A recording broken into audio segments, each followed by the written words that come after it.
अपना कुछ लिख के लेके गई थी, उसमें डिसिप्लिन वर्ड मैंने यूज किया था। तो वहां पर उन्होंने पूछा कि डिसिप्लिन आपको कैसे डिफाइन करता है, उस पर एक सेंटेंस बनाओ। निधि मैम तो ये ऐसे बताइए, कोई भी वर्ड। बायोडाटा आपने हाथ से फिल किया हुआ था या बनवाया हुआ था कंप्यूटर से? सर मैंने हाथ से ही किया था, लेकिन ऐसी कोई मतलब बाउंडेशन नहीं है कि आप हाथ से लेके जाएं। अगर टाइप करके खुद टाइप करके लेके जाते थे, उसका पॉजिटिव इफेक्ट पड़ेगा उनके ऊपर, क्योंकि आप बता सकते हैं कि मुझे अच्छी खासी नॉलेज है टेक्नोलॉजी की, तो मैं अच्छे से यूज कर सकता हूँ। मैंने ऐसे प्रिंट करके लेके आया हूँ, खुद से किया है। तो वहां पर हाथ से लिख के जाते हैं तो कोई दिक्कत नहीं है ना मैम? नहीं, हाथ से भी कोई दिक्कत नहीं है सर, और प्रिंट करने में भी कोई दिक्कत नहीं है। तो मैम डिसिप्लिन का आपने क्या लाइन बना के दिखाई, उनको क्या बताया? मैं अब ऐसे नहीं बता सकती। मैं उस टाइम पे जो माइंड में आया मैंने लिख के बस बता दिया उनको। पूछना वहां पर, वो ग्रामेटिकल मिस्टेक्स भी चेक कर रहे थे, क्योंकि मुझसे पहले वो सारे बच्चों ने लिखा हुआ था। तो जिसकी भी कोई भी ग्रामेटिकल मिस्टेक थी, वो उसको देख रहे थे। ओके उसको मैम। राउंड ऑफ किया हुआ था उन्होंने। विकास सर, आपसे एक क्वेश्चन था सर हमारा, लाइब्रेरी संबंधित है सर, लेकिन आप बता सकते हैं इसको। DBMS sir, database management system क्या होता है सर, थोड़ा इसके बारे में बताएंगे। सर जब हमारे पास बहुत सारी फाइल होती है ना मैनेज करने के लिए, मोर देन मल्टीपल स्टूडेंट के रिकॉर्ड होते हैं, तो क्या होगा, फाइल मैनेजमेंट करना मुश्किल होता है, तो फिर उनको हम टेबुलर फॉर्मेट में रखते हैं और उनको एक डेटाबेस के अंदर रखते हैं। तो database is organise collection of multiple files, organise, इस बात को याद रखिएगा। And it also promote the relationship between the files. So using the database, we can, the main difference is that using the database, we can connect the file with software also. जब normal file system use करते हैं तो हमें software file का चाहिए होता है, लेकिन जब डेटाबेस आप यूज करते हैं, फॉर एग्जांपल जैसे आपने एमएस एक्सेस यूज कर लिया, तो you can connect the MS Access file with any application और ऑटोमेटेड सिस्टम ऑल्सो। ये फायदा होता है, मतलब आपने कोई पीएचपी का, वेबसाइट का कोई सर एक एप्लीकेशन चीज और बनाया, पूछना एंटरप्राइज चाहता हूँ एडिशन बनाया, तो ये विकास सर, फायदा होगा। एक चीज और, जैसे ई ग्रंथालय हमारा यूज हो रहा है, ई ग्रंथालय में डीबीएमएस का यूज हो रहा है, ठीक है, ओपन सोर्स इसे कहा जाता है सर। डीबीएमएस जो होता है ओपन सोर्स है सर, ओपन सोर्स टाइप का है ये कुछ सर। तो इसका यूज हम ई ग्रंथालय में कर रहे हैं सर, तो वो डेटाबेस मैनेजमेंट सिस्टम ये से समझा सकते हैं क्या सर कि जैसे मैंने नाम टाइप किया और आपकी नाम का कनेक्शन कट जो गया sir, Nidhi connection cut hold on गया वंस, आपका। एक बार आप रुकेंगे यहीं, ठीक है, जो जाना मत आप। जो नेम है सर वो ऑटोमेटिक अपने लाइन में फिल हो जाए सर, अपने रो में फिल हो जाए, ऐसा भी कहा जा सकता है क्या सर? यानी डेटा ऑटोमेटिक मैनेज हो जाए अपनी जगह पे सर। मेरी वॉइस पहुंच रही क्या आपका? क्योंकि क्या कनेक्शन कट गया था, बीच में बंद हो गया था बिल्कुल अचानक से, ओके। बिल्कुल अचानक से बंद हो गया, तो सुन नहीं पाया, आपकी आपका क्वेश्चन नहीं सुन पाया मैं। क्वेश्चन फॉर यू मिस्टर विकास, आप होल्ड करिए, यस आपके सर। लिए क्वेश्चन है जो एक बार दोबारा पूछना चाहेंगे, पर उससे पहले हम जी निधि को थैंक्स देना चाहेंगे for visiting and helping everybody, right? Yes sir. So big clap for Nidhi, everybody everybody. Kiran Pandit थोड़ा जोर से बजाइए, रजनी आप भी, everybody should clap. Yes, we are proud of you Nidhi for coming and helping people, because interview तो सभी देंगे, मगर इंटरव्यू देने के बाद एक बार मदद करने की सोचना भी, ये बहुत बड़ी बात होती है, हर किसी में इतनी पावर नहीं होती। We are proud of you, thank you Nidhi. अब अब हम चाहेंगे एक क्वेश्चन ये पूछना चाहते हैं विकास, तो विकास आप पूछिए। हाँ जी सर एक क्वेश्चन था दीदी मैम से। हाँ जी पूछिए जी। करंट से भी कुछ पूछा गया था मैम। करंट से मैम? Yes sir. जी जी जी, जैसे एनईपी 2020 के बारे में, G20, G7, इस जी, सब के बारे में कुछ पूछा गया था, एनईपी के बारे में पूछा गया था। एनईपी के बारे में क्या पूछा गया था मैम? पूछा था मैम? एनईपी के बारे में पूछा गया था सर, और अभी मुझे क्वेश्चन तो एग्जैक्ट याद नहीं है, क्योंकि उन्होंने डायरेक्ट क्वेश्चन नहीं पूछा था, उसको घुमा फिरा के कुछ पूछा था एनईपी के बारे में। तो एक तो आप ना मतलब ये करके जाना कि एनईपी का मेन मोटिव क्या है। एक वन सेंटेंस में पूछेंगे वो आपसे कि एनईपी वन सेंटेंस में कैसे डिफाइन करेंगे आप, एनईपी का मेन मोटो क्या है। इस टाइप से क्वेश्चन पुटअप होगा आपसे वहां पर। और यही है कि पैनल पर डिपेंड करता है, वो सारे बच्चे ऐसे भी थे वहां पर, मतलब घबराहट बहुत ज्यादा हो जाती है। मार्क्स अगर वहां पर आप किसी के ना ही पूछे तो ही बेहतर है, क्योंकि मैंने ये पूछ के बहुत बड़ी गलती की, क्योंकि बहुत सारे बच्चों के ज्यादा ज्यादा मार्क्स थे, फिर वैसे कॉन्फिडेंस लो हो जाता है। और वहां से बच्चे देखते मतलब ऐसे थे कि इनको देख के वैसे ही ये हो रहा था कि कहीं ये हमसे कुछ ज्यादा ना बता दे, वो ना कर दे, लेकिन अंदर जाने के बाद मैं रिलैक्स थी, जब एक बार मैं पैनल में गई, उससे बाहर था जो कुछ था, अंदर जाने के बाद मैं बिल्कुल रिलैक्स थी। वहाँ जो वहां बाहर मुझे कोई निकलते भी हैं इंटरव्यू देके उसको कुछ नहीं पूछना एनसीएफ है के बारे मैम, में पूछा था मैम। उसे नर्वस फील होता है मैम। दीदी मैम G20 और एनसीएफ के बारे में भी कुछ पूछा गया था। नो मैम, इनके बारे में मुझसे क्वेश्चंस नहीं पूछे गए थे, लेकिन और बच्चे बता रहे थे उनसे पूछे गए थे। मैम आप रिटर्न के मार्क्स पूछ रहे थे क्या उनसे कि रिटर्न में कितने मार्क्स आए उनके? जी, रिटर्न के मार्क्स वहाँ बच्चे थे जैसे आपस में ही बातें कर रहे थे, तो उनसे पूछा था। तो वहां पर जाके ना ही पूछे तो ही बेहतर है, किसी से मार्क्स उसके कि कितने आए हैं। मैम वहाँ पे उस हाँ बेस सर, पे आप सेक्शन के बारे में बोल रहे थे कि आप मतलब स्टॉप कर बार बार बोल रहे थे, तो उसमें उन्होंने कुछ रोका नहीं? क्या नहीं, विकास सर कल बता रहे थे कि वो इंट्रोडक्शन दे रहे थे तो उनको बार बार रोका जा रहा था।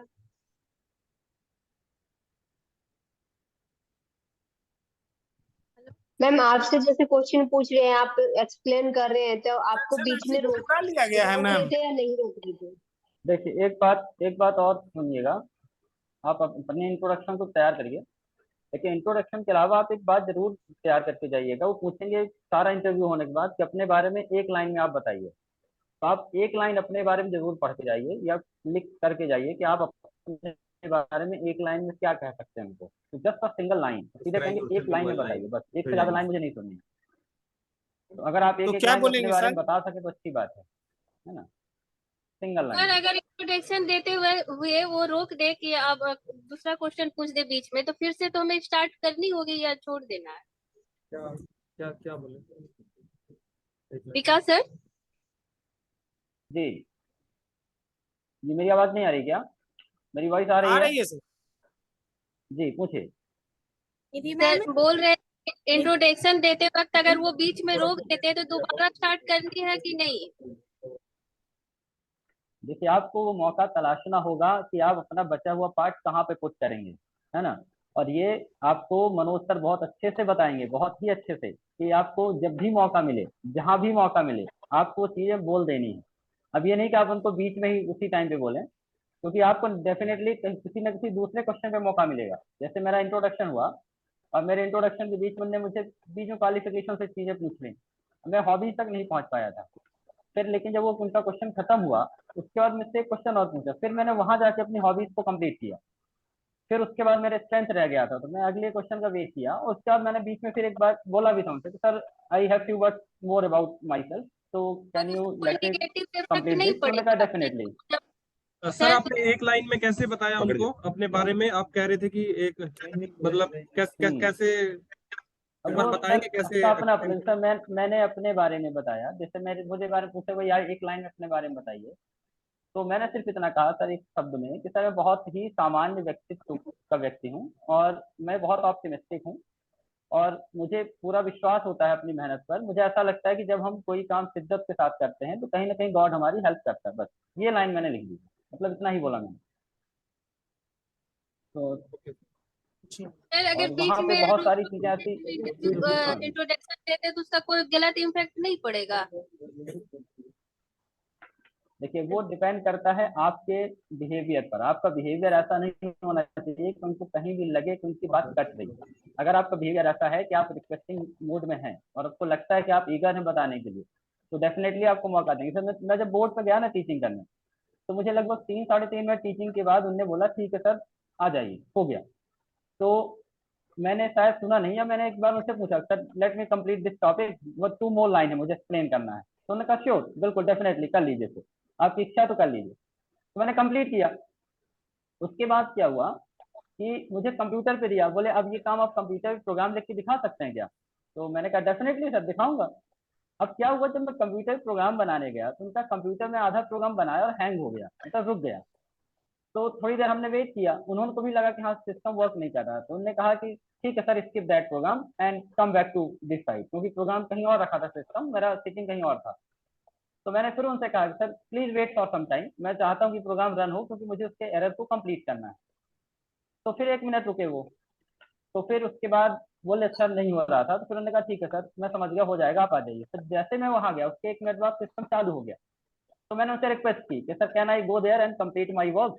तो उन्होंने मुस्कुराया, बोले क्यों जरूरी है क्या? तो मैंने कहा सर एज अ टीचर मैं किसी भी चीज को अधूरा नहीं छोड़ता हूँ, इस कंसिस्टेंसी मुझे कंप्लीट करना है ना, तो मैं क्लास अधूरा छोड़ता हूँ ना ही मैं यहाँ पे अधूरा छोड़ना चाहता हूँ, बाकी फिर आप एज यू विश। तो उन्होंने कहा ठीक है, गो अहेड, आप करिए कंप्लीट जो जो आपको करना है। फिर मैंने वापस जाके प्रोग्राम कंप्लीट किया, फिर मैं वापस गया उनके पास। तो फिर उन्होंने मुझसे उस चीज के बारे में पूछा कि अच्छा आप स्टूडेंट्स को कैसे टैकल करते हैं। तो मैंने कहा था स्टूडेंट को एक सबसे पहली बात सिखाता हूँ कि बेटा आपको कोई भी चीज किसी भी परिस्थिति में छोड़ना नहीं है, एक काम शुरू करना तो उसे फिनिश करना है, नो मैटर कि आप कितना कर पाते हो, आपको हमेशा अपने ख्वाब ऊपर रखने हैं, क्योंकि अगर आपको चांद पे जाना है तो अगर आप नहीं पहुंचोगे चांद पे लेकिन आसमान तक जरूर पहुंच जाओगे, इसलिए ख्वाब ऊपर रखना आपको। तो ये विकास सर, सारी चीजें मैंने एक्सप्लेन की जैसा विकास मैं सर, चाहता हूँ विकास बच्चों को बताना। जी विकास सर, 1 मिनट रुक जाएगा सर। एक मैम है जो निधि मैम से इनका क्वेश्चन है, ये करना चाहती हैं, कर लीजिए मैम। दीदी मैम आपने साड़ी किस कलर की डाली थी? मैं सूट सलवार डाल के गई थी मैम। मैम वहाँ पे जो लेडीज थी वो किस किस कलर की साड़ियों में थी, मतलब एक अंदाजा हो तो आपको कैसी डालनी चाहिए, कैसी डालनी चाहिए? उनके कलर के बारे में? आप सिंपल सोबर कोई भी कलर, पिंक कलर की भी डाल रखी थी, लाइट पिंक, ग्रे कलर की भी डाल रखी थी, वो तो ने व्हाइट एंड ब्लैक भी थी, और तो मेरे को याद नहीं है इतना। सिंपल सोबर कोई भी चीज आपको पसंद हो, जिसमें आप कंफर्टेबल हो, क्योंकि शाम तक वहां बैठना आपको, तो उस हिसाब से देखना कि आप किस चीज में ज्यादा कंफर्टेबल फील करेंगे। आपका इंट्रोडक्शन पूरा हुआ था मैम? मैम सर मेरा इंट्रोडक्शन नहीं हुआ। क्रीम कलर की चल जाएगी ना? Yes ma'am. आपने बोला 25 मिनट मैम, 25 मिनट में लगभग विषय से सब्जेक्ट से कितना क्वेश्चन एराइज हुआ होगा आपसे मैम? विकास सर, मेरा सर क्वेश्चन था सर, मुझसे मैं अपना क्वेश्चन आपसे पूछता हूँ सर, आंसर दे दीजिएगा। क्योंकि सर जो अभी ई ग्रंथालय यूज हो रहा है सर 4.0, वो क्लाउड बेस है सर। उस क्लाउड बेस में जिसमें डीबीएमएस का यूज हो रहा है सर, डीबीएमएस जो डाटा मैनेजमेंट सिस्टम है उसी का यूज हो रहा है सर। उसमें आपने जैसा बताया सर कि 2 डेटा को इंक्लूड कर सकता है, यानी मर्ज कर सकता है डेटा को सर। यदि उसमें एक चीज और है सर, जैसे हमने कुछ लिखा सर, टाइप किया, तो ऑटोमेटिक वो रो में मैनेज हो जाता है, क्या इसको ऐसे कह सकते हैं ना सर? या मैंने कुछ लिखा उसमें तो ऑटोमेटिक डेटा को मैनेज कर देता है अपने जगह पे। देखिए वो फैसिलिटी जो डेटाबेस का ना प्रॉपर्टी, वो एसिड प्रॉपर्टी कहलाती है डेटाबेस की, एटोमिसिटी एंड कंसिस्टेंसी। इसका मतलब ये है कि जब इसके बारे में कई सारे मॉड्यूल साथ में चल रहे होते हैं, उसको हम कहते हैं बहुत सारी कॉपी होती है, रेड मॉडल कहलाता है। तो इंडिपेंडेंट जो मॉडल होता है तो उसमें कंसिस्टेंसी मेंटेन करने के लिए सिर्फ इतना सा होता है कि एक जगह जब रखते हैं तो उसके सभी कॉपी में मर्ज कर देता है। जैसे फेसबुक का डेटा है, तो फेसबुक का डेटा अगर आपने एक जगह अपडेट किया तो ऑटोमेटिकली उसका इंस्टा पे अपडेट हो जाता है। तो ये कॉन्सेप्ट क्लाउड के कारण पॉसिबल है। तो आपको ये कहना है कि कंसिस्टेंसी मेंटेन करता है, कंसिस्टेंसी, इस वर्ड को याद रखिएगा, फॉर द कंसिस्टेंसी।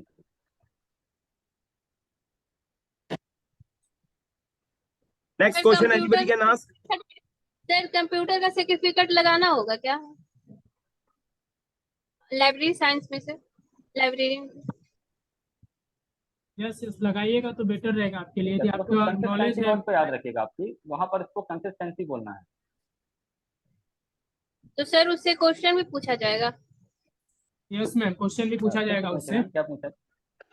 आपका एमएस ऑफिस से क्वेश्चन उठा सकता है, फिर उसके बाद एक्सेल से क्वेश्चन उठा सकता है, क्योंकि एक्सेल जो हम लोग 4.0 यूज कर रहे हैं उसमें एक्सेल का भी, जब डीबीएमएस की बात हम लोग कर रहे हैं, अभी विकास सर से बात भी हुआ, उसमें एक्सेल का महत्वपूर्ण रोल है मैम, डाटा मैनेजमेंट सिस्टम में। सर्टिफिकेट नहीं भी लगाते तो चलेगा क्या? चलेगा मैम, यदि नहीं लगाएंगे तो क्वेश्चन एराइज नहीं होगा उससे, और क्या। ऐसे तो ई ग्रंथालय के बारे में यदि वो पूछना होगा तो पूछ भी करेंगे सर, ई ग्रंथालय, ई बुक। और सर एक और मेरा क्वेश्चन था सर, विकास सर, जो डीबीएमएस है सर, क्या डेटा बैकअप लेने में भी सहायता करता है क्या सर? बिल्कुल सर, डीबीएमएस का डेटा कभी भी आप बैकअप कर सकते हैं, इवन डे बाई डे कर सकते हैं, क्लाउड पे रख सकते हैं, सिस्टम पे भी रख सकते हैं। ओके सर, बैकअप आप ले सकते हैं, इनको इंपोर्ट या एक्सपोर्ट कहते हैं डीबीएमएस की भाषा में, आप एक्सपोर्ट कर लेते हैं। Thank you sir. Anybody else want to ask question?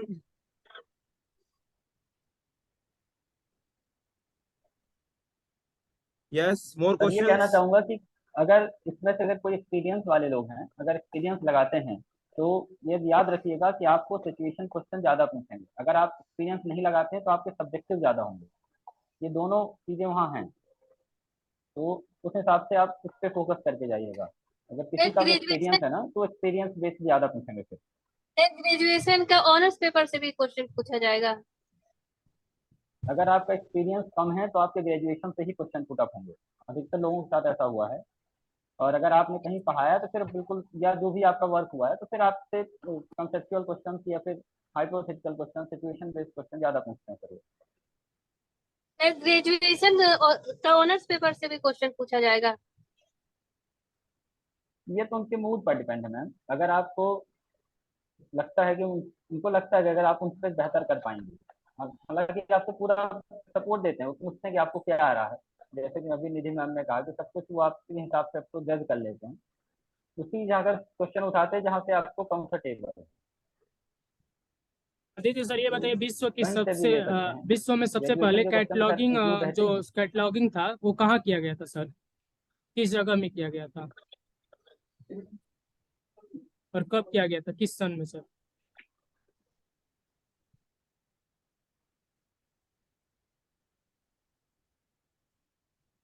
Aditya sir सुन रहे हैं? हाँ सर, सुन रहे हैं सर। कैटलॉगिंग के बारे में सर, विश्व की कैटलॉगिंग।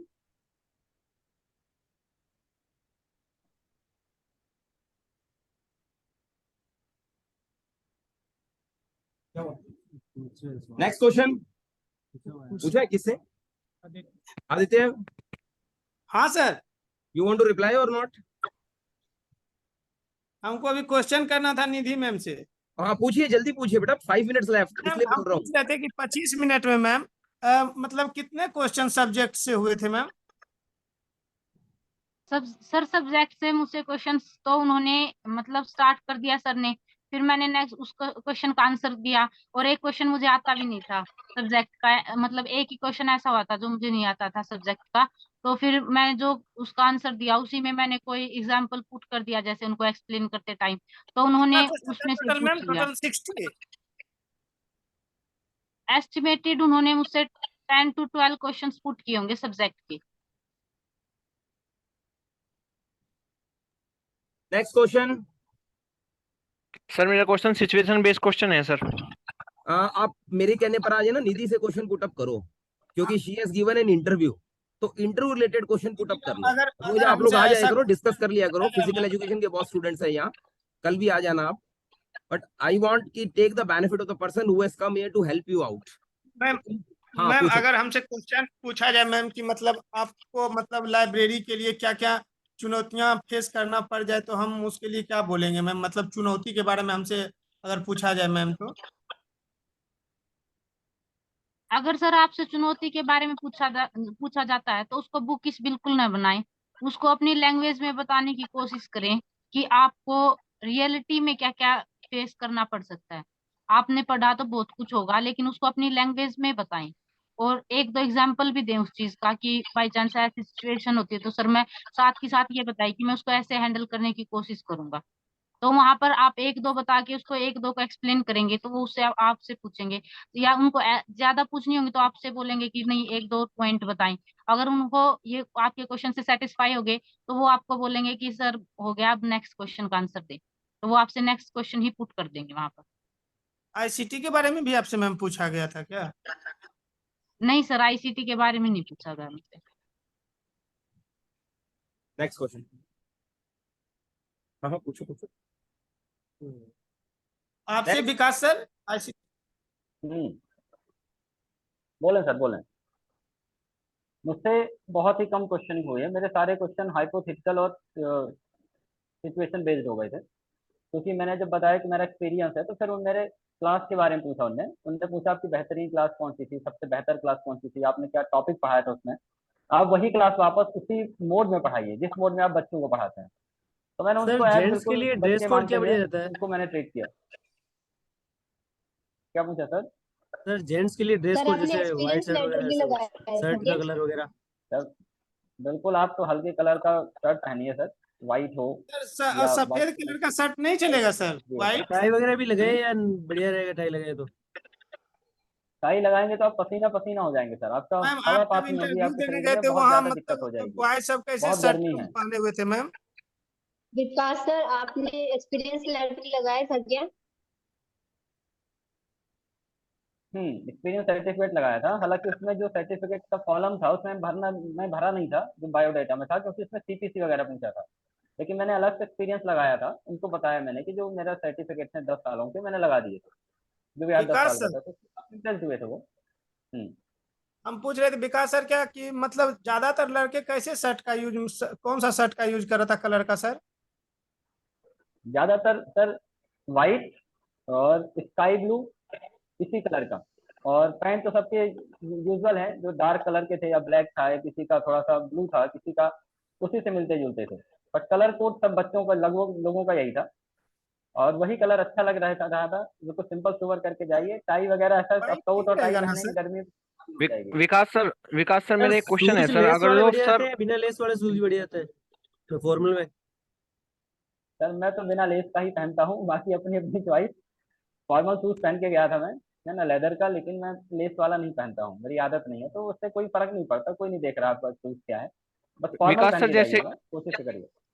विकास सर जैसे कि मैं एक क्वेश्चन पूछना चाह रहा आपसे कि जिस टाइप से अगर जो आपसे क्वेश्चन पुट किया जाए या हमसे क्वेश्चन पुट किया जाए कि सर आपको डिसिप्लिन मेंटेन करना है, क्लास में 12th क्लास है, बहुत हम्म। दंगाई क्लास है, तो सर मतलब किस टाइप से आंसर दे सर, हम उसे थोड़ा सा एक्सप्लेन सर। तो डिसिप्लिन बनाने के लिए सबसे पहला होता है बच्चों का टेंशन। तो मुझे हमेशा ध्यान रखना होगा कि बच्चों का टेंशन टूटने ना पाए मुझसे। अब चाहे टेंशन को मैं उनको इंगेज करके रखूं क्वेश्चन आंसर में, चाहे तो एक्टिविटी में करके रखूं, या फिर क्लास को इंटरेस्टेड बना के रखूं। लेकिन उसके बाद अगर कोई बच्चा डिसिप्लिन तोड़ता है तो फिर we have to make strict decision. फिर हम उसको हम अलग से बताएंगे, उस पर फोकस करेंगे, और जरूरत पड़ी तो उसको हम पनिश भी करेंगे। पनिश इन द सेंस उसको हम कोई एडिशनल वर्क दे देंगे, अब तुम यही करोगे, है। और ज्यादा हुआ तो रिस्पॉन्सिबिलिटी दे देंगे कोई ना कोई, तो फिर इस सर तरह से वो सपोज डिसिप्लिन में आ जाएगा। जी सर, सपोज करो सर कोई प्रोग्राम ऑर्गेनाइज हो रहा है सर स्कूल के अंदर, तो सर फिर डिसिप्लिन मेंटेन करना तो उसमें किस टाइप से करेंगे सर? क्लास में तो सर हम कर लेंगे सर, सब्जेक्ट से रिलेटेड सर उसका उसे एंगेज करके। देखिए, उसके लिए ये होता है कि आप जब भी ऐसे प्रोग्राम होगा तो आप क्लास के बेहतरीन बच्चों को उठाएंगे जो डिसिप्लिन मेंटेन करते हैं, और उनको रिस्पॉन्सिबिलिटी भी देंगे। होता है ना कि अपन वो बना देते हैं टीम कि बच्चों तुम्हें भी ये करना है, तो बच्चों को भी उसमें ऑर्गेनाइज कराना है हमको, ताकि इसी बहाने उनको लेसन प्लान मिल जाए कि कैसे डिसिप्लिन करना है। और हम तो मॉनिटर करेंगे ही, है ना, तो कलीग के साथ मिलकर प्लस बच्चों के साथ मिलकर हम डिसिप्लिन मेंटेन करेंगे वहाँ पे। ये आपको कहना रहेगा। और सर मैं सभी से ये कहना चाहूंगी कि केवी कल्चर के बारे में, केवी के जो अलग से प्रोग्राम चलते हैं उनके बारे में थोड़ा बहुत करके जाएं। ज्यादा डिटेल नहीं, वो आपसे डेट वगैरह नहीं पूछने वाले, बस आप नाम बता दें कि ये प्रोग्राम चलता है और इसमें ये होता है। मैम आपसे क्या क्वेश्चन पूछा गया कौन था कौन सा केमिकल? मैगजीन आता है ये सब भी पूछा जाएगा मैम कि केवीएस में कौन कौन सा मैगजीन्स आते हैं? वो डिपेंड करता है सर कि आपके क्वेश्चन आंसर किस फ्लो में जा रहे हैं। पर्टिकुलर क्वेश्चन नहीं हो सकता आपका, लेकिन अगर आप चाहते हैं कि आपको इस चीज की नॉलेज है तो वो आपकी एबिलिटी है कि आपको उस लाइन, उस साइड पे कैसे लेके जाएंगे उस बात को कि मुझे ये बात वेरी गुड, बतानी है वेरी गुड, बहुत बात को। बढ़िया निधि।